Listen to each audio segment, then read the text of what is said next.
Mesdames, Messieurs, bonsoir. Jeudi 22 mars 2018, voici la une du journal. De nouvelles réalisations en perspective dans la coopération Chine-Cameroun. Au premier jour de la visite d'État du président Paul Biya en République populaire de Chine, nous irons vivre à Beijing le tête-à-tête avec son homologue Xi Jinping et les premières retombées de cette visite. De nouvelles arrestations sur le front de la lutte contre la corruption. 5 personnes sont sous mandat de dépôt à la prison de Kondengui cette semaine. Écho des dossiers à suivre dans le journal. De nouvelles évaluations qui rassurent. Les émissions de la Confédération africaine de football bouclent leur visite d'inspection des chantiers de la CAN 2019 ce jeudi au Cameroun. Premières impressions, ce sera en page des sports. Voilà pour les titres. L'envol de la coopération Chine-Cameroun vers de nouveaux horizons.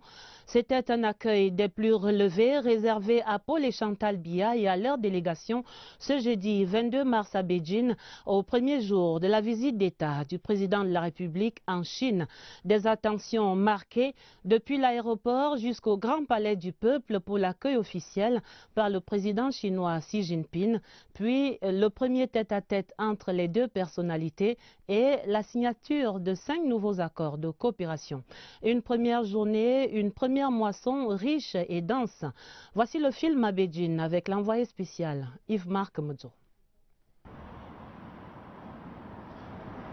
Dans l'amitié et en toute confiance, Paul Biya du Cameroun fait son entrée dans l'enceinte du mythique palais de l'Assemblée du Peuple qui a vu défiler des dizaines et des dizaines de dirigeants du monde entier. Le chef de l'État camerounais vient ce mardi 22 mars 2018 à la rencontre d'un ami de son pays et de son peuple, Xi Jinping, président de la République populaire de Chine. C'est la première visite officielle d'un chef d'État étranger depuis le début de l'année 2018. C'est également le premier contact des dirigeants de la classe politique chinoise depuis les 2 sessions de leur Assemblée populaire nationale qui a débouché sur une recomposition en profondeur de l'establishment politique du pays. La relation sino-camerounaise s'est toujours voulue décomplexée, pragmatique et empreinte de respect mutuel. Et voilà près d'un demi-siècle que ça dure. Avec la plus grande solennité, les 2 dirigeants, accompagnés de leurs épouses, Chantal Biya pour le Cameroun et Ping Liyuan pour la Chine, vont commencer par faire davantage connaissance avec leurs délégations respectives. Côté chinois, l'on retrouve dans les rangs les membres du bureau politique du parti au pouvoir, mais également ceux du Conseil d'État. Côté camerounais, cette fois, la suite officielle du président de la République est constituée des membres du gouvernement en charge principalement des secteurs sociaux. Au rang des présences qui ne passent pas inaperçues, celle du tout nouveau ministre directeur du cabinet civil de la présidence de la République, Samuel Vondoayolo. Sous le regard attentif de la presse internationale fortement mobilisée pour la circonstance, les 2 chefs d'État sacrifient au rituel d'exécution des hymnes nationaux de leurs 2 pays.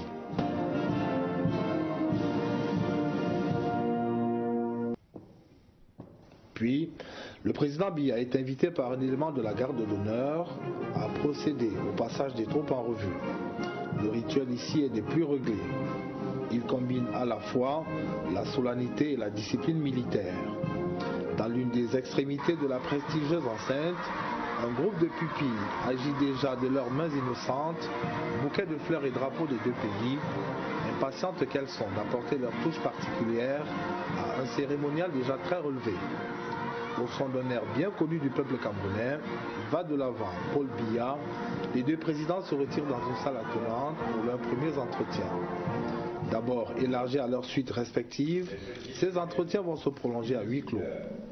Les prises de parole des 2 présidents donneront à chacun l'opportunité de se réjouir de cette longue amitié qui a été jusque-là très bénéfique à leur peuple. Le 3e tableau de cette première journée de la visite d'État de Paul et Chantal Biya en Chine est celui de la première moisson. Sous le regard bienveillant des 2 présidents, le ministre camerounais de l'économie, de la planification et de l'aménagement du territoire Alamine Ousmane Meh et divers représentants de la partie chinoise procèdent à la signature de nouveaux accords de coopération entre les 2 pays. Ceux-ci touchent à la fois les infrastructures, les ressources humaines et les capacités de production de notre pays. Fort de ces nouveaux acquis, les deux chefs d'État peuvent alors prendre la direction de la salle des banquets où un dîner d'État est offert à l'honneur du couple présidentiel camerounais. Et d'un bout à l'autre de ce séjour de Paul et Chantal Biya au palais de l'Assemblée du peuple chinois, toujours les mêmes égards, toujours les mêmes attentions. De leur côté, les deux premières dames de Chine et du Cameroun ont noué contact, échangeant autour de leur passion commune, l'humanitaire. Comme Madame Chantal Biya, la première dame de Chine, Pen Liyuan, porte de nombreuses œuvres caritatives en tant qu'ambassadeur de bonne volonté. Des convivialités avant la découverte du Grand Palais du Peuple par la première dame camerounaise. L'autre envoyé spécial, Joseph Clément Ongba. Capitale de la Chine, avec sa mythique place Tiananmen, Beijing a su allier tradition et modernisme dans son architecture. L'arrivée ici de la première dame camerounaise, Madame Chantal Biya, aux côtés de son époux en visite d'État, et ce pour la 4e fois, marque également la profondeur du partenariat avec ce pays, allié de la Fondation Chantal Biya, dans le combat de la première dame contre les souffrances. Lors de la cérémonie solennelle d'accueil, qui commence à 17 h, Madame Chantal Biya suit les équitations avec brio et fidélité de l'hymne national du Cameroun. Puis elle apprécie cette parade des jeunes Chinois. En marche du tête-à-tête, Paul Biya, Xi Jinping, Madame Chantal Biya échange avec la première dame de Chine, Pen Liyuan.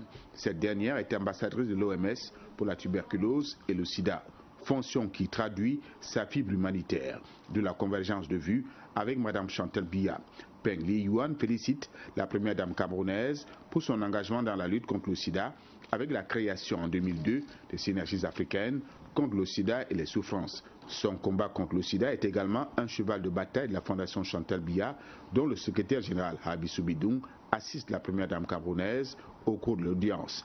À ses côtés, Daka Mpana, épouse l'ambassadeur du Cameroun en Chine. La première dame de Chine ne cache pas son admiration pour l'œuvre humanitaire de Madame Chantal Biya, dont elle entend s'inspirer. Après ces échanges entre les deux First Ladies, Madame Chantal Biya fait le tour du mythique Palais du Peuple de Beijing. Elle est accompagnée de l'épouse de l'ambassadeur de la République populaire de Chine à Yaoundé. La construction de ce joyau architectural, avec son célèbre auditorium de 10 000 places assises, traduit la volonté de grandeur de la Chine. Défi architectural relevé en moins de 10 mois de travaux seulement. Madame Chantal Biya découvre également une fresque géante représentant le leader historique de Chine, Mao Tse-tung, marchant avec son peuple. Sur l'itinéraire de Madame Chantal Biya également, plusieurs objets d'art, fruits de l'imagination créatrice des Chinois. La Chine qui sera encore, pendant plusieurs années, un partenaire de choix de Madame Chantal Biya dans son immense œuvre humanitaire. Beijing, Joseph Clément Ongba, CRTV. Et la conviction s'impose au fil des ans entre la Chine et le Cameroun. C'est une véritable histoire d'amour marquée par la parfaite intégration socio-culturelle des Chinois qui vivent ici au Cameroun et des Camerounais face aux délices de la culture chinoise. Entre des plats chinois, les soins de beauté et autres produits chinois dans les commerces, la symbiose s'est opérée depuis longtemps déjà. Voici quelques illustrations à Yaoundé dans ce reportage de Daniel Menanga. Monsieur Fan ne veut rien louper de la visite du président Paul Biya en Chine, sa terre natale. Cela fait plus de 20 ans que sa madame Fan et lui sont venus à la conquête des palais au Cameroun. En restaurant, ça commence en 1999. Quand on parle de la cuisine chinoise, on parle toujours nem, du riz canton, du chou, teppanyaki. L'aventure camerounaise dure depuis 10 ans chez Sheng Xiaoling, la fée de l'esthétique made in China, en plein cœur de Yaoundé. On fait le soin esthétique, on fait un peu de tout, onglerie, oui, sauna, hammam, tout ça on fait. C'est les nerfs qu'on touche, oui, on travaille sur les nerfs, oui, pour relaxer, pour la douleur, oui, les Camerounais aiment beaucoup. Au quartier Chinga s'est installé l'un des pionniers de l'aluminium au Cameroun. Taiseux ici, on préfère laisser parler les chefs-d'œuvre de la menuiserie moderne. Direction quartier Fouda, le garage chinois ne passe pas inaperçu. Fait de tout, il y a la tôlerie peinture, la mécanique, l'électricité.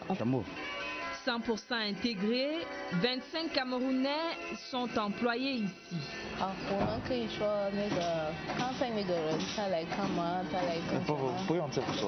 À chaque fois, cette facilité d'adaptation et d'ouverture progressive aux autres. Au marché comme en privé, les Chinois sont partout, chez eux, chez nous. La Chine et le Cameroun, c'est également une assistance médicale à l'œuvre à travers le triangle national, comme ici à l'hôpital de Guidère, dans la région du Nord. Là-bas, l'expérience chinoise et l'expertise médicale de ce pays est déployée au service des populations du Mayo-Louti depuis 42 années maintenant. Allons voir sur place à Guidère avec Jean Foumargué de Sierre TV Nord. La présence chinoise dans le département du Mayo-Louti date des années 1976. C'est depuis cette époque que des médecins chinois, dans le cadre de l'assistance médicale, apportent des soins aux populations locales dans cet hôpital qualifié d'hôpital de référence. Cet hôpital qui reçoit des malades venus du Tchad, du Nigeria, de la Centrafrique, entre autres. Pour le personnel sanitaire, les fruits de cette coopération qui vont au-delà du département du Mayo-Louti sont salués à leur juste valeur. Le malade est pris en charge. Donc, puisque on travaille dans le même sens.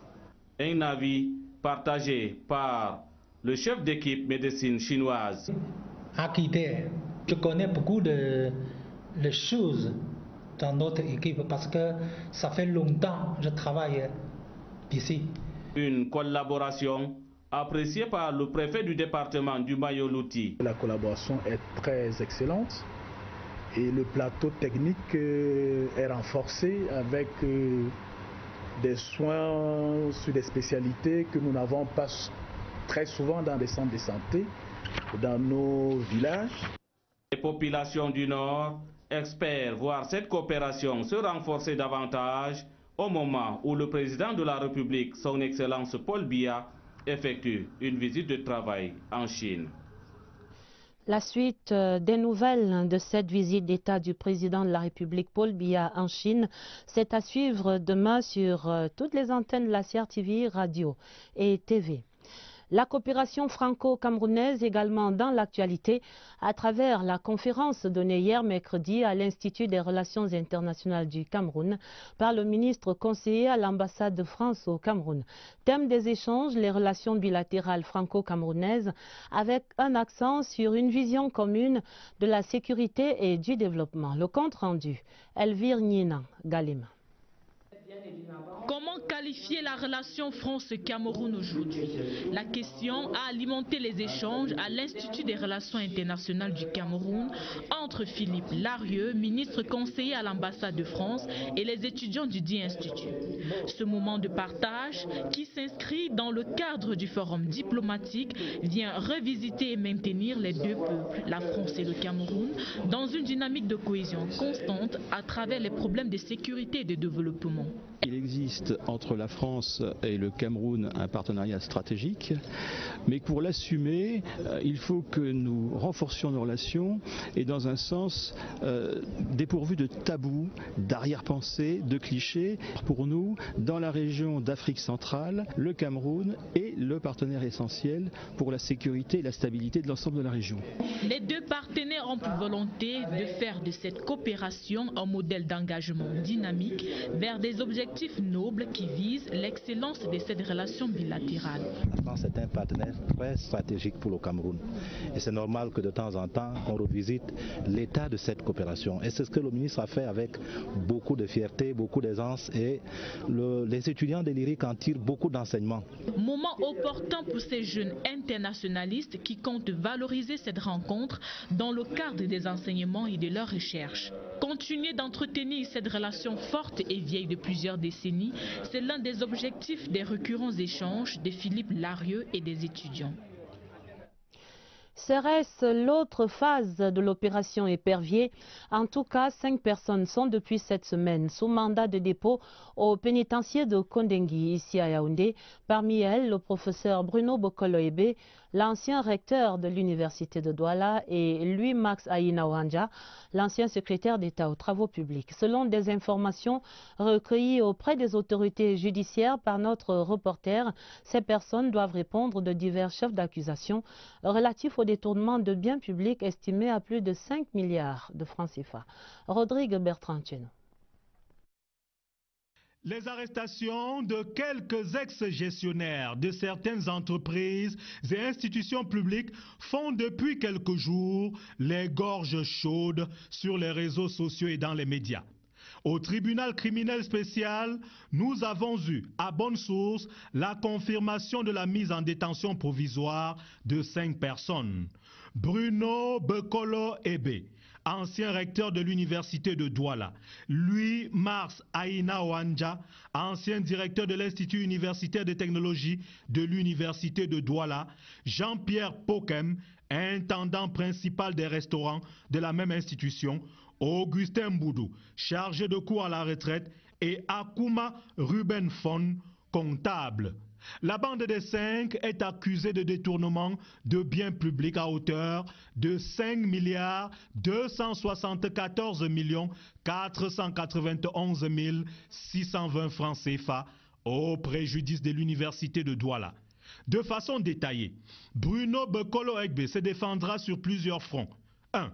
Non-reversement à la CNPS des cotisations sociales. 2. Détournement de biens publics en coercion avec Louis-Max Aïna-Ouanja et Augustin Boudou. 3. Détournement de biens publics en coercion avec Akuma Ruben Fon, l'ensemble à hauteur de 3 milliards 867 millions 311 262 francs CFA. Maintenant, à titre personnel, détournement de biens publics à hauteur de 161 millions 430 437 francs CFA. Quant à Louis-Max Aïna-Ouanja, au-delà de la coercion, il est accusé, à titre personnel, du détournement d'abord de 4 827 861 francs CFA, ensuite de 534 670 240 francs CFA. Lorsque le rôle du TCS annoncera les audiences, l'on en saura certainement davantage. C'est à suivre donc dans l'actualité. Rectificatif à présent, ni éboulement de bâtiments, ni écroulement de terrain hier mercredi à l'école publique des coups d'eau briqueterie à Yaoundé, mais une folle bousculade généralisée qui aura coûté la vie à 4 jeunes élèves, blessant de nombreux autres. Au lendemain de cette grave tragédie, l'école reste fermée. Les enquêtes se poursuivent pour préciser les circonstances du drame qui endeuille des foyers. Pour le point, retrouvons notre reporter Catherine Toulou-Elanga dans l'une de ces familles éprouvées et puis au centre des urgences de Yaoundé. C'était un calme de cimetière ce matin à l'école publique d'Ekoudou. 24 heures après le drame qui a coûté la vie à 4 enfants, les portes de l'établissement sont restées fermées pour besoin d'enquête. Il s'agissait d'une mesure conservatoire. D'abord calmer les esprits, ramener la sérénité et permettre également à l'enquête d'être engagée. Dans la cour de l'école, le chargé de la sécurité est en alerte, tandis qu'à l'extérieur, 2 parents désemparés sont venus tenter de comprendre ce qui a conduit à l'irréparable. Depuis ce matin, j'essaie d'appeler la directrice et puis les autres responsables, disons, de l'école pour qu'on en fasse un point. Au fond de ce couloir du quartier Briqueterie, la famille de la petite Zénabou, âgée de 7 ans, décédée dans l'accident, est dans la consternation. La sœur aînée de la victime, bouleversée, a encore en mémoire ces images insoutenables. J'ai perdu ma petite sœur devant moi. Au centre des urgences de Yaoundé, où ont été conduits quelques accidentés, les nouvelles sont plutôt rassurantes. Nous avons reçu 2 enfants accidentés de Koudou, Ali Bouka, 8 ans, Ismaël qui a 7 ans. Le cas d'Ismaël était un peu inquiétant parce qu'il a fait un traumatisme crânien assez sévère. Il est sous surveillance. Je crois que si tout se passe bien, d'ici demain, il pourra être libéré. Parmi les 4 élèves décédés, 3 d'entre eux ont déjà été inhumés après l'autopsie. L'empathie renouvelée. Journée mondiale de l'eau ce 22 mars, dans un contexte de raréfaction accrue du précieux liquide à travers le monde. Au Cameroun, l'accès à l'eau potable reste un défi quotidien pour des centaines de foyers. À Yaoundé, par exemple, l'option va de plus en plus au forage individuel. Les constats dans la capitale. Adèle Sylviane Kalga de CRTV News. Le même exercice est répété à longueur de journée par les populations venues des quartiers différents. La quête de l'eau potable demeure un souci majeur pour les habitants de Yaoundé, mais encore plus sévère pour ceux vivant au quartier Tinga. L'eau de Tinga est très sale, c'est même pas buvable. L'eau sort d'abord très marron avant d'être utilisée, donc c'est pénible. Pour s'en sortir, on fait comme tous les Camerounais, on puise l'eau, on dépose d'abord. Quand les dépôts sont en bas, on utilise l'eau. La qualité de l'eau des robinets est de plus en plus décriée. Dur calvaire donc pour ces populations qui doivent aussi faire face aux problèmes de pénurie. Les coupures partent peut-être aujourd'hui, mercredi, ça revient peut-être vendredi. Et quand ça revient, ce n'est pas très propre. Nous avons les débits qui sont vraiment instables. Aujourd'hui, la facture vient 30 000, demain 25 000. Ici, pour survivre, les forages et les puits restent la meilleure alternative d'approvisionnement en eau potable. Ceci promet d'être un document de référence. Le premier rapport sur l'état de la petite et moyenne entreprise au Cameroun est en cours d'élaboration. Les experts et les partenaires financiers et techniques à pied d'œuvre à Yaoundé entendent ainsi donner aux décideurs une vision annuelle de la PME camerounaise. D'autres précisions avec Marie-Laurence Sunke. Selon des statistiques, 95% de l'économie du Cameroun est basée sur la PME, un secteur qui requiert de plus en plus l'attention des politiques au Cameroun. Il est donc question de tout mettre en œuvre pour qu'il puisse véritablement décoller. L'une des solutions, établir une espèce de boussole qui servira de guide au gouvernement. C'est un véritable observatoire qui est utile à plusieurs niveaux. D'abord au niveau des chefs d'entreprise, au niveau des collectivités territoriales, ça va leur permettre d'orienter toutes les actions qu'il faut mettre en œuvre pour accompagner le développement du tissu des entreprises au niveau territorial. Les travaux de validation du rapport sur la situation des PME au Cameroun pour l'année 2017 est un pas pour évaluer l'initiative publique-privée. Ils permettront de voir s'il faut avancer ou pas, ce qu'il faut réajuster et si les initiatives prises sont respectées. Beaucoup d'initiatives gouvernementales et privées ont été prises, mais il faut que le grand public soit convaincu que ces initiatives portent. Et si elles ne portent pas totalement, que faire? Est-ce qu'on doit continuer à faire les mêmes politiques ou on doit les varier? La validation du rapport qu'a effectué l'Agence de promotion des petites et moyennes entreprises avec les partenaires au développement devrait permettre de savoir vers quelle direction on devrait orienter la politique future du Cameroun en matière des PME. Les 4 nouveaux commandants de bataillon de la brigade du quartier général sont installés. Le commandant de cette brigade, le général Nkavaler, qui présidait la cérémonie hier mercredi ici à Yaoundé, leur recommande de faire du quartier général le bouclier de la capitale. Pierre Evembe. Sous la pluie, sous le soleil, contre vents et marées, rien ne doit ébranler les engouements des nouveaux promus au poste de commandant de bataillon la brigade du quartier général de Yaoundé. Ils sont 4 et comme les 4 fantastiques, ils devront faire du quartier général le bouclier de la capitale camerounaise. Un bastion imprenable et inattaquable. Le général de brigade Nkavaler a été très clair entre les rafales qui ont martelé la cérémonie d'installation. Aucune excuse et aucun argument ne pourront justifier un quelconque manquement. La mission principale de la brigade du quartier général, c'est la défense et la protection de la capitale Yaoundé. Donc j'ai donc prescrit aux officiers qui viennent d'être nommés par le chef de l'État, chef des armées, de s'assurer que cette mission est exécutée à la lettre. Et je leur ai dit, prescrit la discipline, parce qu'il faut la discipline des personnels. Il faut travailler en étroite collaboration et en synergie avec les autres forces, notamment la garde présidentielle, la police et la gendarmerie. Les différents chefs de bataillon, Bateke Babateke Jean-Pierre, Bengono Magloire, Elone Emane Théodore et Bembe Mesanga Hervé, ils vont désormais veiller sur les zones sensibles, les édifices publics, les personnes et les biens pour que la ville aux 7 collines continue de respirer et de souffler le vent de paix et de sécurité sur l'étendue du territoire national.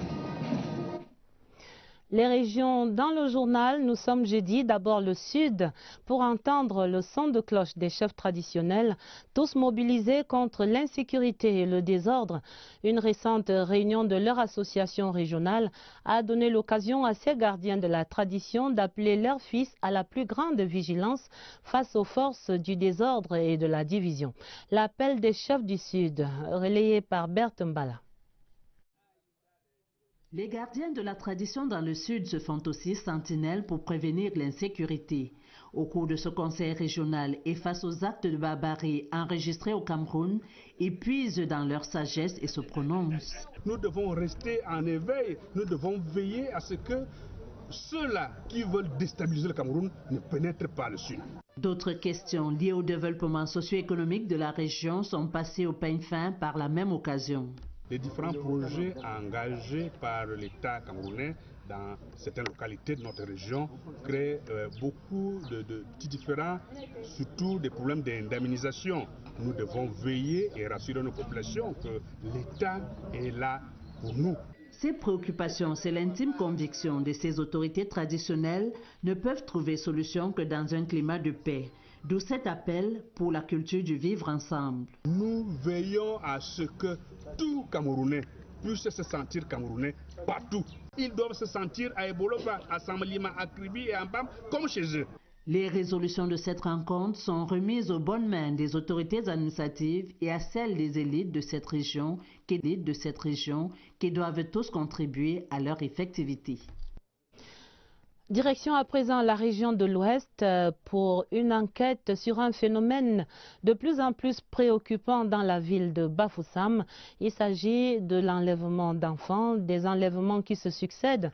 De plus en plus, depuis le début du mois de février, on dénombre à présent plus de 3 cas. L'implication des autorités locales et des forces de maintien de l'ordre permet heureusement généralement la libération des otages. Mais question ce soir, comment donc expliquer la récurrence d'un phénomène social aussi complexe à Bafoussam? Voici des éléments de réponse dans cette enquête de Laurent Chisogbe. Le dernier cas d'enlèvement en date à Bafoussam remonte au 8 février 2018. Cette fois-là, c'est les 2 fillettes de la famille Kangdem au quartier Tungan 4 qui étaient tombées entre les mains de ravisseurs.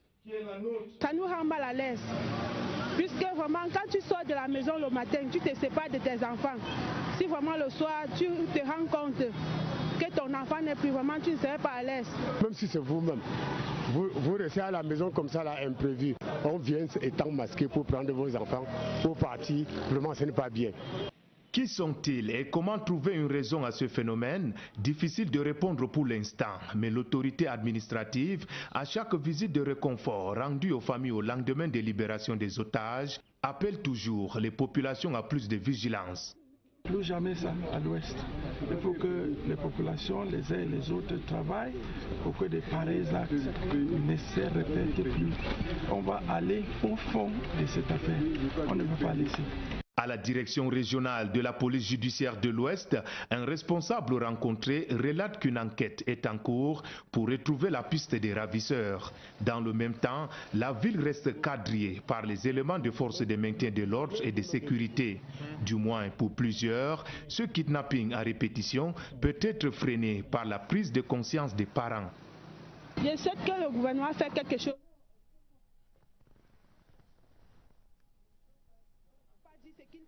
Comme stratégie. Nous devons faire attention. L'école, dès que les parents envoient l'enfant à l'école, il faut être prêt aussi à aller chercher l'enfant juste à l'heure.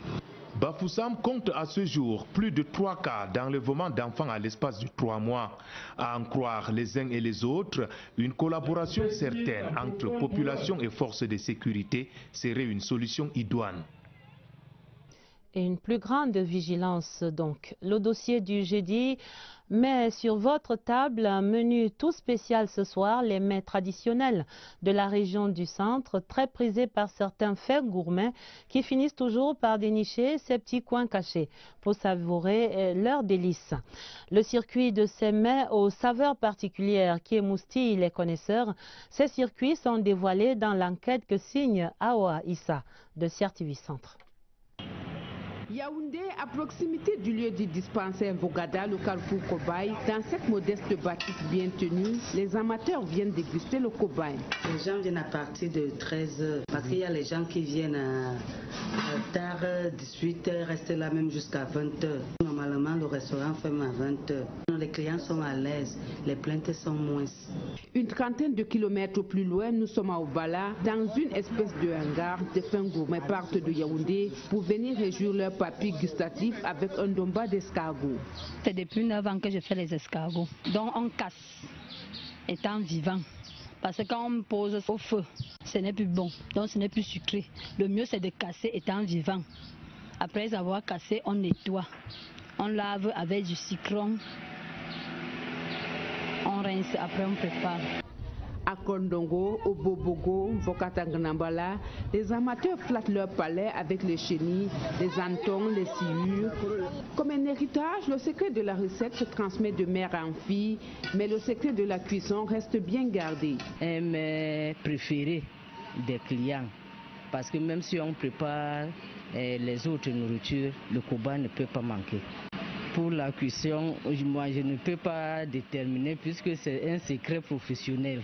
Pour les amateurs, c'est le plaisir qui importe plus. On vous dit bon appétit si vous êtes à table. Et puis ces mets et spécialités culinaires rares font aussi les bonnes affaires pour les restaurateurs. Allons donc voir en amont les réseaux d'approvisionnement de ces bonnes adresses avec Achille Zam de CRTV Centre.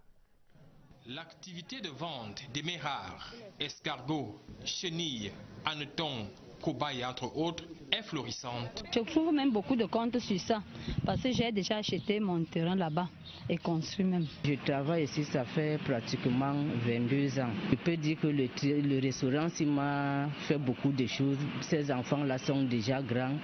Et mon dernier actuellement fait 6e. Ça fait déjà 8 ans que je suis dans la vente d'escargots. Je pars en bourse, pas acheter là-bas, je viens revendre. Des espaces d'élevage et d'engraissage sont aménagés dans les domiciles et les marchés. Les affaires sont bonnes pour les éleveurs. Depuis le mouvement de Bamenda de Boya, c'était les 2 grands bassins de production de cobayes au Cameroun. Dans les cobayes sont devenus très chers. C'est une activité que j'exhorte toute la jeunesse du centre-sud à s'y lancer parce que le cobaye paye plus que l'élevage des chèvres. Les mets rares font le plaisir du palais des fins gourmets, mais ils garnissent aussi le porte-monnaie des destinataires du frémissement des papilles gustatives. C'est à base de ça qu'on vit.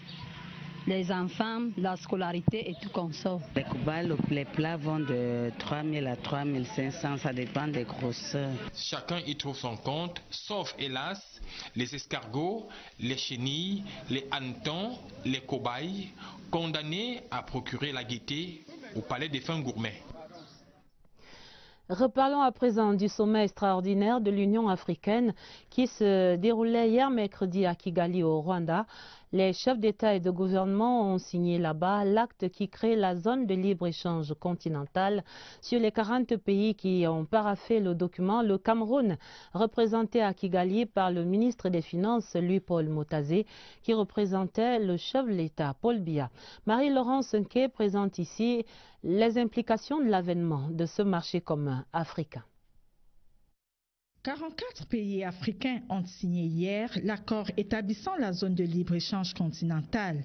Le Cameroun était parmi les signataires et l'accord instituant ce qui à terme pourra devenir la plus grande zone de libre-échange au monde. La ZLECAf vise donc à créer un marché commun sans barrières tarifaires ou autres pour les biens et les services. Mais seulement, il faut que les pays africains aient des marchandises et des services à échanger entre eux. L'Union africaine espère augmenter ainsi de 60% le commerce intra-africain. Et aujourd'hui, seulement 16% des échanges commerciaux des pays africains s'effectuent avec d'autres pays du continent. Cela suppose que l'Afrique va cesser d'être le réservoir de matières premières et consommatrice des produits finis fabriqués ailleurs. Elle devrait développer son industrie, être capable de produire son alimentation, réaliser les infrastructures routières, énergétiques, aéroportuaires, pour ne citer que cela. L'idée étant d'arriver à une ouverture effective d'ici à janvier 2019, un objectif ambitieux et immense. Il faudrait seulement convaincre les réticents comme le Nigeria de rejoindre leur pays frère. Notre compatriote Joseph Hyacinthe Owonokono, désormais aux commandes effectives de l'Assemblée parlementaire des pays ACP, et dès son mandat inauguré hier mercredi, le Camerounais co-présidait les travaux de l'Assemblée parlementaire paritaire ACP Union européenne aux côtés de son homologue Louis Michel. En rappel, cette 49e session de l'Assemblée parlementaire des ACP, qui est en cours à Bruxelles en Belgique, travaille à un nouveau cadre de coopération après 2020. Ce sera le terme des accords de Cotonou. L'envoyé spécial à Bruxelles, Séverin Alégambélé, pour les dernières nouvelles. On en parle maintenant dans le cadre de la session inaugurale de la mandature du Cameroun à l'Assemblée parlementaire des ACP. On en reparlera davantage dès le mois d'août prochain lorsque les négociations entre l'Union européenne et le groupe des pays d'Afrique, des Caraïbes et du Pacifique vont véritablement commencer. Nous avons quand même la chance de discuter directement avec notre premier partenaire économique. Donc pour moi, renouveler l'accord, il faut le renouveler, mais l'adapter aux réalités actuelles. Je dis les ACP ont changé, l'Europe aussi a changé. Il y a d'autres problématiques qui sont arrivées, le climat. Côté européen, les schémas possibles sont connus. Un des éléments importants, c'est qu'on ira sans doute vers une pilarisation, vers une spécialisation plus grande à l'intérieur de l'accord. Vous savez qu'il y a aussi un débat. Certains pensent que ce serait peut-être bien de faire non plus un accord ACP-Union européenne, mais de faire peut-être un accord Afrique-Union européenne. Le Cameroun, au cours de son mandat de 2 ans, va vivre en tant qu'acteur premier les négociations sur l'accord post-Cotonou.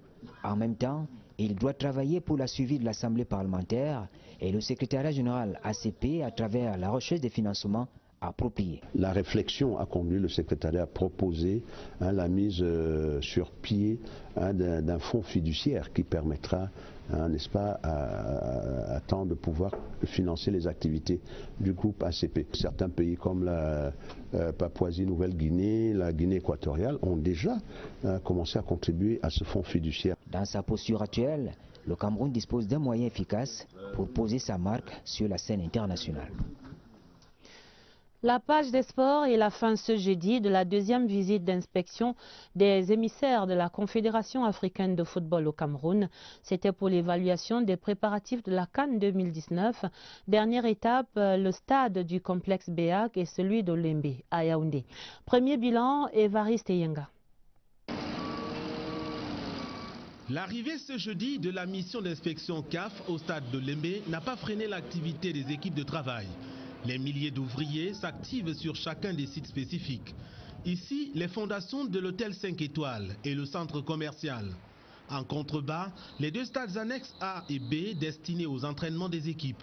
Les engins y effectuent encore des remblais. Le stade principal, lui, affiche déjà 3 de ses 4 tribunes. La tribune nord, la tribune ouest et celle du point est. Les éléments préfabriqués sont hissés par des grues et fixés par les ingénieurs. Le visage des voies d'accès se dessine peu à peu au gré des coups de pelle des engins et du martèlement des ouvriers. Seul le stade militaire, 3e stade d'entraînement du site de Lembe, est déjà fin prêt en attente de la compétition. Mfandena est l'un des sites de la CAN 2019 à Yaoundé. Le stade omnisport Amadou Ahidjo, doyen des aires de jeu de la capitale, a refait peau neuve depuis belle lurette et n'attend plus que le coup d'envoi de la CAN 2019. Au stade annexe numéro 1, dédié à l'entraînement, l'on a parachevé les réajustements prescrits par la première mission d'inspection CAF. Les vestiaires et l'infirmerie sont déjà fonctionnels. La vidéosurveillance aussi. L'aire de jeu est entretenue aux normes requises. Mais il y a un problème sur le site de Mfandena. Il y faut encore 2 stades d'entraînement aux normes du stade annexe numéro 1. Sur proposition du comité local d'organisation, une solution a été validée par les inspecteurs de la CAF. Le stade du complexe Beyak et celui appelé annexe numéro 1 en Fandena ont été retenus. Les 2 aires de jeu rentrent en chantier sous peu. Des nouvelles qui mettent un terme à cette édition du 20h30. L'essentiel à retenir, ce sont ces nouvelles réalisations en perspective dans la coopération entre la Chine et le Cameroun. Au premier jour de la visite d'État du président Paul Biya en Chine, le premier tête-à-tête a eu lieu avec son homologue Xi Jinping et on a vu les premières retombées, 5 contrats signés. De nouvelles arrestations sur le front de la lutte contre la corruption. 5 personnes sont sous mandat de dépôt à la prison de Kondengui cette semaine. Principal chef d'accusation, 5 milliards de francs CFA de détournement. De nouvelles évaluations qui rassurent. Les émissaires de la Confédération africaine de football bouclent leur visite d'inspection des chantiers de la CAN 2019 ce jeudi. Visite bouclée et premières impressions rassurantes donc. C'était dans ce 20h30 préparé avec la collaboration de Irène Njanafuda. Vous aurez d'autres informations en compagnie de Nicole Doudou et de Baldwin Sama. Ce sera à minuit. Mais immédiatement après ce journal, retrouvez Joe Tchebankan Kalabopse dans le débat sénatorial. Et pour les éditions du week-end du 20h30, vous serez en compagnie de Karine Olive Yabit. Je vous dis d'avance un excellent week-end et à lundi 20h30.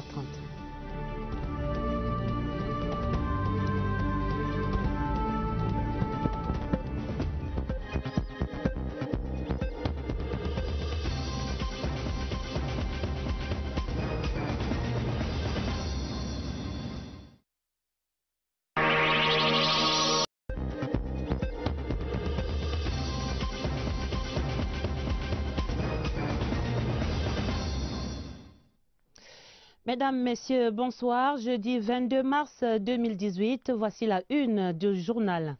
De nouvelles réalisations en perspective dans la coopération Chine-Cameroun.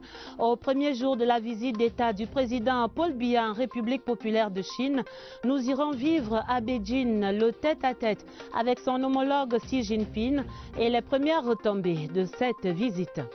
De nouvelles arrestations sur le front de la lutte contre la corruption. 5 personnes sont sous mandat de dépôt à la prison de Kondengui cette semaine. Écho des dossiers à suivre dans le journal. De nouvelles évaluations qui rassurent. Les émissions de la Confédération africaine de football bouclent leur visite d'inspection des chantiers de la CAN 2019 ce jeudi au Cameroun. Premières impressions, ce sera en page des sports. Voilà pour les titres. L'envol de la coopération Chine-Cameroun vers de nouveaux horizons. C'était un accueil des plus relevés réservé à Paul et Chantal Biya et à leur délégation ce jeudi 22 mars à Beijing, au premier jour de la visite d'État du président de la République en Chine. Des attentions marquées depuis l'aéroport jusqu'au Grand Palais du Peuple pour l'accueil officiel par le président chinois Xi Jinping, puis le premier tête-à-tête entre les deux personnalités et la signature de 5 nouveaux accords de coopération. Une première journée, une première moisson riche et dense. Voici le film à Beijing avec l'envoyé spécial Yves-Marc Modzo. Dans l'amitié et en toute confiance, Paul Biya du Cameroun fait son entrée dans l'enceinte du mythique palais de l'Assemblée du Peuple qui a vu défiler des dizaines et des dizaines de dirigeants du monde entier. Le chef de l'État camerounais vient ce mardi 22 mars 2018 à la rencontre d'un ami de son pays et de son peuple, Xi Jinping, président de la République populaire de Chine. C'est la première visite officielle d'un chef d'État étranger depuis le début de l'année 2018. C'est également le premier contact des dirigeants de la classe politique chinoise depuis les 2 sessions de leur Assemblée populaire nationale qui a débouché sur une recomposition en profondeur de l'establishment politique du pays. La relation sino-camerounaise s'est toujours voulue décomplexée, pragmatique et empreinte de respect mutuel. Et voilà près d'un demi-siècle que ça dure. Avec la plus grande solennité, les 2 dirigeants, accompagnés de leurs épouses, Chantal Biya pour le Cameroun et Ping Liyuan pour la Chine, vont commencer par faire davantage connaissance avec leurs délégations respectives. Côté chinois, l'on retrouve dans les rangs les membres du bureau politique du parti au pouvoir, mais également ceux du Conseil d'État. Côté camerounais cette fois, la suite officielle du président de la République est constituée des membres du gouvernement en charge principalement des secteurs sociaux. Au rang des présences qui ne passent pas inaperçues, celle du tout nouveau ministre directeur du cabinet civil de la présidence de la République, Samuel Mvondo-Ayolo. Sous le regard attentif de la presse internationale fortement mobilisée pour la circonstance, les deux chefs d'État sacrifient au rituel d'exécution des hymnes nationaux de leurs deux pays.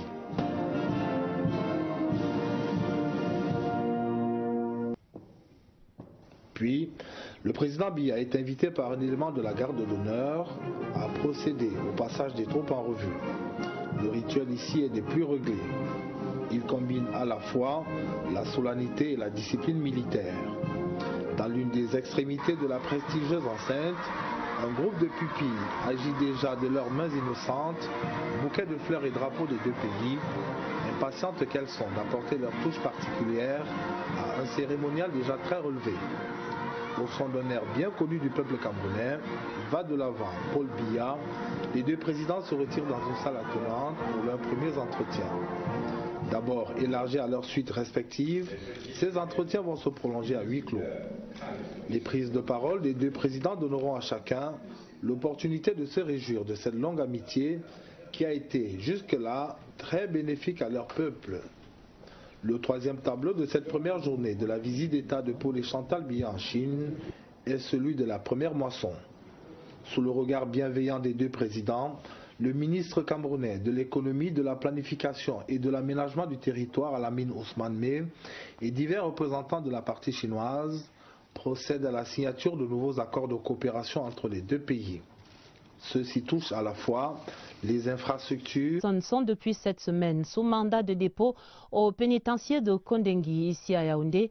Parmi elles, le professeur Bruno Bokolo-Ebe, l'ancien recteur de l'université de Douala, et Louis-Max Aïna-Ouanja, l'ancien secrétaire d'État aux travaux publics. Selon des informations recueillies auprès des autorités judiciaires par notre reporter, ces personnes doivent répondre de divers chefs d'accusation relatifs au détournement de biens publics estimés à plus de 5 milliards de francs CFA. Rodrigue Bertrand-Tchenou. Les arrestations de quelques ex-gestionnaires de certaines entreprises et institutions publiques font depuis quelques jours les gorges chaudes sur les réseaux sociaux et dans les médias. Au tribunal criminel spécial, nous avons eu à bonne source la confirmation de la mise en détention provisoire de 5 personnes.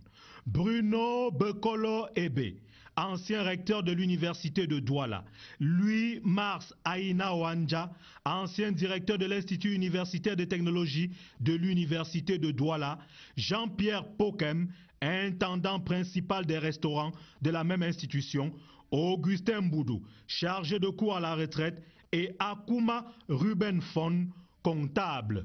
La bande des 5 est accusée de détournement de biens publics à hauteur de 5 milliards 274 millions 491 620 francs CFA au préjudice de l'université de Douala. De façon détaillée, Bruno Bokolo-Ebe se défendra sur plusieurs fronts. 1. Non-reversement à la CNPS des cotisations sociales. 2. Détournement de biens publics en coercion avec Louis-Max Aïna-Ouanja et Augustin Boudou. 3. Détournement de biens publics en coercion avec Akuma Ruben Fon, l'ensemble à hauteur de 3 milliards 867 millions 311 262 francs CFA. Maintenant, à titre personnel, détournement de biens publics à hauteur de 161 millions 430 437 francs CFA.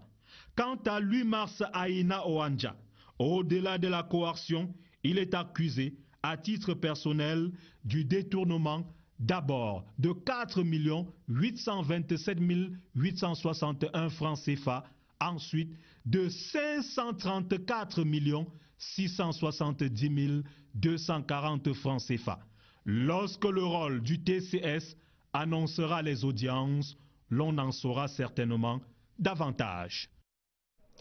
C'est à suivre donc dans l'actualité. Rectificatif à présent, Ni éboulement de bâtiments, ni écroulement de terrain hier, mercredi, à l'école publique des coups de briqueterie à Yaoundé, mais une folle bousculade généralisée qui aura coûté la vie à 4 jeunes élèves, blessant de nombreux autres. Au lendemain de cette grave tragédie, l'école reste fermée. Les enquêtes se poursuivent pour préciser les circonstances du drame qui endeuille des foyers. Pour le point, retrouvons notre reporter Catherine Toulou-Elanga dans l'une de ces familles éprouvées et puis au centre des urgences de Yaoundé. C'était un calme de cimetière ce matin à l'école publique des Koudou. 24 heures après le drame qui a coûté la vie à 4 enfants, les portes de l'établissement sont restées fermées pour besoin d'enquête. Il s'agissait d'une mesure conservatoire. D'abord calmer les esprits, ramener la sérénité et permettre également à l'enquête d'être engagée. Dans la cour de l'école, le chargé de la sécurité est en alerte, tandis qu'à l'extérieur, 2 parents désemparés sont venus tenter de comprendre ce qui a conduit à l'irréparable. Depuis ce matin, j'essaie d'appeler la directrice et puis les autres responsables, disons, de l'école pour qu'on en fasse un point. Au fond de ce couloir du quartier Briqueterie, la famille de la petite Zénabou, âgée de 7 ans, décédée dans l'accident, est dans la consternation. La sœur aînée de la victime, bouleversée, a encore en mémoire ces images insoutenables. J'ai perdu ma petite sœur devant moi. Au centre des urgences de Yaoundé, où ont été conduits quelques accidentés, les nouvelles sont plutôt rassurantes. Nous avons reçu 2 enfants accidentés de Koudou, Ali Bouka, 8 ans, Ismaël qui a 7 ans. Le cas d'Ismaël était un peu inquiétant parce qu'il a fait un traumatisme crânien assez sévère. Il est sous surveillance. Je crois que si tout se passe bien, d'ici demain. Direction quartier Fouda, le garage chinois ne passe pas inaperçu. Fait de tout, il y a la tôlerie peinture, la mécanique, l'électricité. 100% intégrés, 25 Camerounais sont employés ici.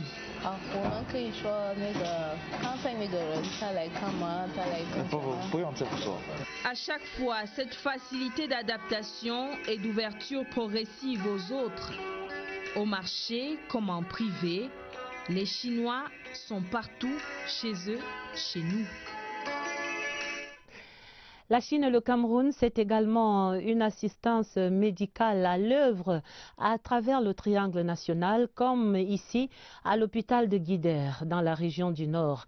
Là-bas, l'expérience chinoise et l'expertise médicale de ce pays est déployée au service des populations du Mayo-Louti depuis 42 années maintenant. Allons voir sur place à Guider avec Jean Foumargué de CRTV Nord. La présence chinoise dans le département du Mayo-Louti date des années 1976. C'est depuis cette époque que des médecins chinois, dans le cadre de l'assistance médicale, apportent des soins aux populations locales dans cet hôpital qualifié d'hôpital de référence. Cet hôpital qui reçoit des malades venus du Tchad, du Nigeria, de la Centrafrique, entre autres. Pour le personnel sanitaire, les fruits de cette coopération qui vont au-delà du département du Mayo-Louti sont salués à leur juste valeur. Le malade est pris en charge. Donc, puisque on travaille dans le même sens. Un avis partagé par le chef d'équipe médecine chinoise. À Guider, je connais beaucoup de choses dans notre équipe parce que ça fait longtemps que je travaille ici. Une collaboration appréciée par le préfet du département du Mayo-Louti. La collaboration est très excellente et le plateau technique est renforcé avec des soins sur des spécialités que nous n'avons pas très souvent dans des centres de santé, dans nos villages. Les populations du Nord espèrent voir cette coopération se renforcer davantage au moment où le président de la République, son Excellence Paul Biya, effectue une visite de travail en Chine. La suite des nouvelles de cette visite d'État du président de la République Paul Biya en Chine, c'est à suivre demain sur toutes les antennes de la CRTV Radio et TV. La coopération franco-camerounaise également dans l'actualité à travers la conférence donnée hier mercredi à l'Institut des Relations internationales du Cameroun par le ministre conseiller à l'ambassade de France au Cameroun. Thème des échanges, les relations bilatérales franco-camerounaises avec un accent sur une vision commune de la sécurité et du développement. Le compte rendu, Elvire Nina Galima. Comment qualifier la relation France-Cameroun aujourd'hui? La question a alimenté les échanges à l'Institut des Relations internationales du Cameroun entre Philippe Larieux, ministre conseiller à l'ambassade de France, et les étudiants du dit institut. Ce moment de partage, qui s'inscrit dans le cadre du forum diplomatique, vient revisiter et maintenir les deux peuples, la France et le Cameroun, dans une dynamique de cohésion constante à travers les problèmes de sécurité et de développement. Il existe entre la France et le Cameroun un partenariat stratégique, mais pour l'assumer, il faut que nous renforcions nos relations et dans un sens dépourvu de tabous, d'arrière-pensées, de clichés. Pour nous, dans la région d'Afrique centrale, le Cameroun est le partenaire essentiel pour la sécurité et la stabilité de l'ensemble de la région. Les deux partenaires ont pour volonté de faire de cette coopération un modèle d'engagement dynamique vers des objectifs nobles qui visent l'excellence de cette relation bilatérale. La France est un partenaire très stratégique pour le Cameroun. Et c'est normal que de temps en temps, on revisite l'état de cette coopération. Et c'est ce que le ministre a fait avec beaucoup de fierté, beaucoup d'aisance. Et les étudiants de l'IRIC en tirent beaucoup d'enseignements. Moment opportun pour ces jeunes internationalistes qui comptent valoriser cette rencontre dans le cadre des enseignements et de leurs recherches. Continuer d'entretenir cette relation forte et vieille de plusieurs décennies, c'est l'un des objectifs des récurrents échanges de Philippe Larieux et des étudiants. Serait-ce l'autre phase de l'opération Épervier? En tout cas, 5 personnes. Il pourra être libéré. Parmi les 4 élèves décédés, 3 d'entre eux ont déjà été inhumés après l'autopsie. L'empathie renouvelée. Journée mondiale de l'eau ce 22 mars, dans un contexte de raréfaction accrue du précieux liquide à travers le monde. Au Cameroun, l'accès à l'eau potable reste un défi quotidien pour des centaines de foyers. À Yaoundé, par exemple, l'option va de plus en plus au forage individuel. Les constats dans la capitale. Adèle Sylviane Kalga de CRTV News. Le même exercice est répété à longueur de journée par les populations venues des quartiers différents. La quête de l'eau potable demeure un souci majeur pour les habitants de Yaoundé, mais encore plus sévère pour ceux vivant au quartier Tinga. L'eau de Tinga est très sale, c'est même pas buvable. L'eau sort d'abord très marron avant d'être utilisée, donc c'est pénible. Pour s'en sortir, on fait comme tous les Camerounais, on puise l'eau, on dépose d'abord. Quand les dépôts sont en bas, on utilise l'eau. La qualité de l'eau des robinets est de plus en plus décriée. Dur calvaire donc pour ces populations qui doivent aussi faire face aux problèmes de pénurie. Les coupures partent peut-être aujourd'hui, mercredi, ça revient peut-être vendredi. Et quand ça vient, ce n'est pas très propre. Nous avons les débits qui sont vraiment instables. Aujourd'hui, la facture vient 30 000, demain 25 000. Ici, pour survivre, les forages et les puits restent la meilleure alternative d'approvisionnement en eau potable. Ceci promet d'être un document de référence.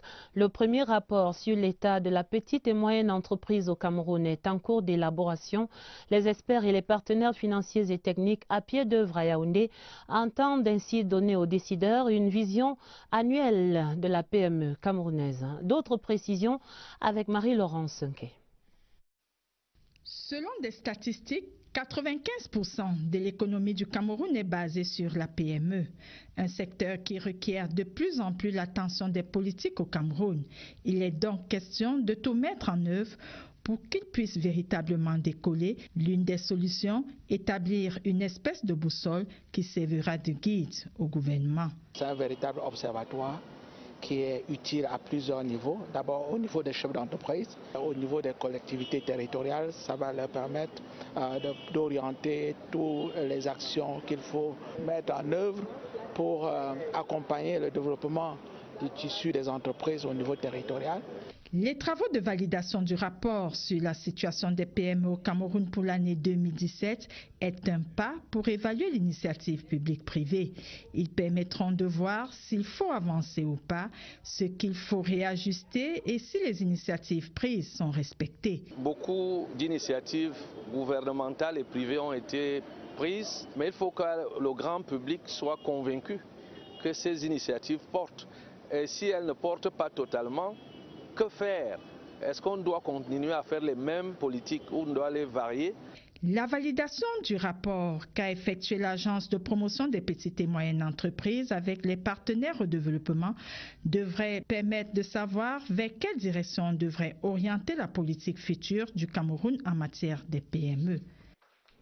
Les 4 nouveaux commandants de bataillon de la brigade du quartier général sont installés.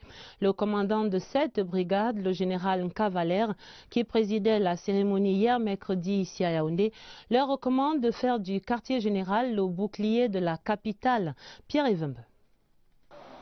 Sous la pluie, sous le soleil, contre vents et marées, rien ne doit ébranler l'engouement des nouveaux promus au poste de commandant de bataillon la brigade du quartier général de Yaoundé. Ils sont 4 et comme les 4 fantastiques, ils devront faire du quartier général le bouclier de la capitale camerounaise. Un bastion imprenable et inattaquable. Le général de brigade Nkavaler a été très clair entre les rafales qui ont martelé la cérémonie d'installation. Aucune excuse et aucun argument ne pourront justifier un quelconque manquement. La mission principale de la brigade du quartier général, c'est la défense et la protection de la capitale Yaoundé. Donc j'ai donc prescrit aux officiers qui viennent d'être nommés par le chef de l'État, chef des armées, de s'assurer que cette mission est exécutée à la lettre. Et je leur ai dit, prescrit la discipline, parce qu'il faut la discipline des personnels. Il faut travailler en étroite collaboration et en synergie avec les autres forces, notamment la garde présidentielle. Les ressources humaines et les capacités de production de notre pays. Fort de ces nouveaux acquis, les 2 chefs d'État peuvent alors prendre la direction de la salle des banquets où un dîner d'État est offert à l'honneur du couple présidentiel camerounais. Et d'un bout à l'autre de ce séjour de Paul et Chantal Biya au palais de l'Assemblée du peuple chinois, toujours les mêmes égards, toujours les mêmes attentions. De leur côté, les 2 premières dames de Chine et du Cameroun ont noué contact, échangeant autour de leur passion commune, l'humanitaire. Comme Madame Chantal Biya, la première dame de Chine, Pen Liyuan, porte de nombreuses œuvres caritatives en tant qu'ambassadeur de bonne volonté. Des convivialités avant la découverte du Grand Palais du Peuple par la première dame camerounaise. L'autre envoyé spécial, Joseph Clément Ongba. Capitale de la Chine, avec sa mythique place Tiananmen, Beijing a su allier tradition et modernisme dans son architecture. L'arrivée ici de la première dame camerounaise, Madame Chantal Biya, aux côtés de son époux, en visite d'État, et ce pour la 4e fois, marque également la profondeur du partenariat avec ce pays, allié de la Fondation Chantal Biya, dans le combat de la première dame contre les souffrances. Lors de la cérémonie solennelle d'accueil, qui commence à 17 h, Madame Chantal Biya suit les équitations avec brio et fidélité de l'hymne national du Cameroun. Puis elle apprécie cette parade des jeunes Chinois. En marche du tête-à-tête, Paul Biya, Xi Jinping, Madame Chantal Biya échange avec la première dame de Chine, Pen Liyuan. Cette dernière est ambassadrice de l'OMS pour la tuberculose et le sida, fonction qui traduit sa fibre humanitaire. De la convergence de vues avec Madame Chantal Biya, Pen Liyuan félicite la première dame camerounaise pour son engagement dans la lutte contre le sida avec la création en 2002 des synergies africaines contre le sida et les souffrances. Son combat contre le sida est également un cheval de bataille de la Fondation Chantal Biya, dont le secrétaire général Habissou Bidoum assiste la première dame camerounaise au cours de l'audience. À ses côtés, Daka Mpana, épouse l'ambassadeur du Cameroun en Chine. La première dame de Chine ne cache pas son admiration pour l'œuvre humanitaire de Madame Chantal Biya, dont elle entend s'inspirer. Après ces échanges entre les 2 First Ladies, Madame Chantal Biya fait le tour du mythique Palais du Peuple de Beijing. Elle est accompagnée de l'épouse de l'ambassadeur de la République populaire de Chine à Yaoundé. La construction de ce joyau architectural, avec son célèbre auditorium de 10 000 places assises, traduit la volonté de grandeur de la Chine. Défi architectural relevé en moins de 10 mois de travaux seulement. Madame Chantal Biya découvre également une fresque géante représentant le leader historique de Chine, Mao Tse-tung, marchant avec son peuple. Sur l'itinéraire de Madame Chantal Biya également, plusieurs objets d'art, fruits de l'imagination créatrice des Chinois. La Chine qui sera encore, pendant plusieurs années, un partenaire de choix de Madame Chantal Biya dans son immense œuvre humanitaire. Beijing, Joseph Temaumba, CERTV. Et la conviction s'impose au fil des ans entre la Chine et le Cameroun. C'est une véritable histoire d'amour marquée par la parfaite intégration socio-culturelle des Chinois qui vivent ici au Cameroun et des Camerounais face aux délices de la culture chinoise. Entre des plats chinois, les soins de beauté et autres produits chinois dans les commerces, la symbiose s'est opérée depuis longtemps déjà. Voici quelques illustrations à Yaoundé dans ce reportage de Daniel Menanga. Monsieur Fan ne veut rien louper de la visite du président Paul Biya en Chine, sa terre natale.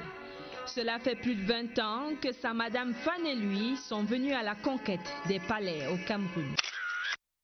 En restaurant, ça commence en 1999. Quand on parle de la cuisine chinoise, on parle toujours nem,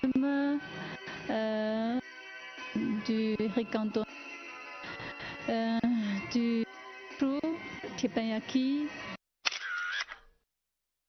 L'aventure camerounaise dure depuis 10 ans chez Sheng Xiaoling, la fée de l'esthétique made in China, en plein cœur de Yaoundé.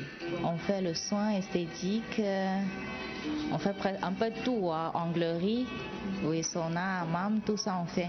C'est les nerfs qu'on touche, oui, on travaille sur les nerfs, oui, pour relaxer, pour la douleur, oui, les Camerounais aiment beaucoup. Au quartier Chinga s'est installé l'un des pionniers de l'aluminium au Cameroun. Taiseux ici, on préfère laisser parler les chefs-d'œuvre de la menuiserie moderne.